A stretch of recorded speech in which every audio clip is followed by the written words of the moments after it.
அனைவருக்குமே வணக்கம். சற்று முன் கிடைத்திருக்கக்கூடிய ஒரு மிக மிக முக்கியமான செய்தி ஒன்று வெளியாகியுள்ளது. சற்று முன் எம்பி கனிமொழி அதிரடி கைது, சிறையில் அடைப்பு, இது மாதிரி பார்த்தீங்கன்னா செய்திகள் வெளியாகிருக்கு. ஸோ ஏற்கனவே 2024 பார்த்தீங்கன்னா இவர் மீது ஊழல் புகார்கள் விதிக்கப்பட்டு இருந்த நிலையில் பார்த்தீங்கன்னா ஏற்கனவே தூத்துக்குடியில் ஸோ இவர் ஏற்கனவே அமைச்சர் கனிமொழி அவர்கள் அமைச்சராக பொறுப்பேற்று இருந்தாங்க.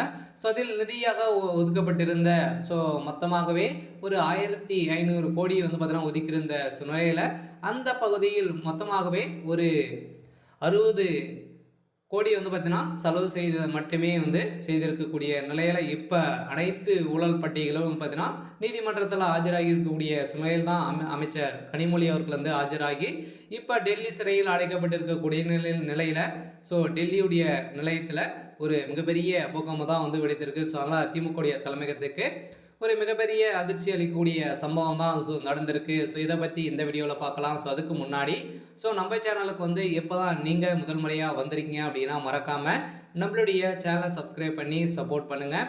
ஸோ வாங்க வீடியோக்குள்ளே போகலாம். ஸோ அமைச்சர் கனிமொழி அவர்கள் ஏற்கனவே தூத்துக்குடி பகுதியில் அமைச்சராக பொறுப்பேற்று இருந்தாங்க. ஸோ அதில் பார்த்தீங்கன்னா நிதியாக ஒதுக்கப்பட்டிருந்த 1500 கோடியை பார்த்தீங்கன்னா ஸோ மக்களுக்காக ஒரு 60 கோடி தான் பார்த்தீங்கன்னா செலவு பண்ணியிருக்காங்க. மீதி இருக்கிற அனைத்து கோடிகளும் பார்த்தீங்கன்னா அவங்களுடைய சொந்த விஷயத்துக்காகவும் அவருடைய ஊழல் பகுதியில் பார்த்தீங்கன்னா அவங்களுடைய நிறைய சொத்துக்களை சேர்த்து வைத்திருக்கக்கூடிய நிலையில் தான் இப்போ அதிரடியாக இவர் மீது நிறைய புகார்கள் எழுந்து வந்திருக்கக்கூடிய நிலையில் தான் இப்போ அமைச்சர் கனிமொழி அவர்கள் கைது செய்யப்பட்டிருக்காங்க.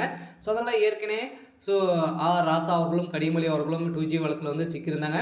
இதை தொடர்ந்து ஏற்கனவே பார்த்தீங்கன்னா தூத்துக்குடி பகுதியில் இது வரைக்குமே திமுகவுடைய வாக்குறுதி எதுவுமே பார்த்தீங்கன்னா இப்போ நிறைவேற்ற இருந்த ஸோ நிலையில் இப்போ அதிரடியாக இந்த நிலையில் ஒரு கனிமொழி மீது தூத்துக்குடி மக்கள் அனைவருமே ஸோ எதிர்ப்புகள் தெரிவித்தும் ஒரு மீது புகார்கள் தெரிவித்து வந்திருக்கக்கூடிய சூழ்நிலையிலும் எதிர்கட்சி தலைவர்களும் புகார் தெரிவித்திருக்கக்கூடிய நிலையில் தான் இப்போ நீதிமன்றத்தில் ஸோ ஆஜராகி இப்போ எம்பி கனிமொழி அவர்கள் கைது செய்யப்பட்டிருக்காங்க.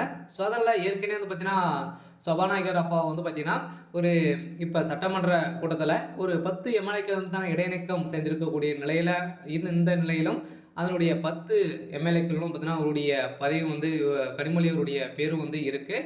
ஸோ அதனால் நிறைய விஷயத்தில் கனிமொழி அவர்கள் தரக்குறைவாக பேசி நிறைய விஷயங்கள் சிக்கிய சம்பவத்தினால இப்போ அதிரடியாக கனிமொழி அவர்கள் கைது செய்யப்பட்டிருக்காங்க அப்படின்ற மாதிரி தான் இப்போ செய்தி வெளியாகி வருகின்ற நிலையில் இப்போ புழல் சிறையில் டெல்லியில் பார்த்தீங்கன்னா கைது செய்யப்பட்டதாக இப்போ செய்தி வெளியே இருக்குது.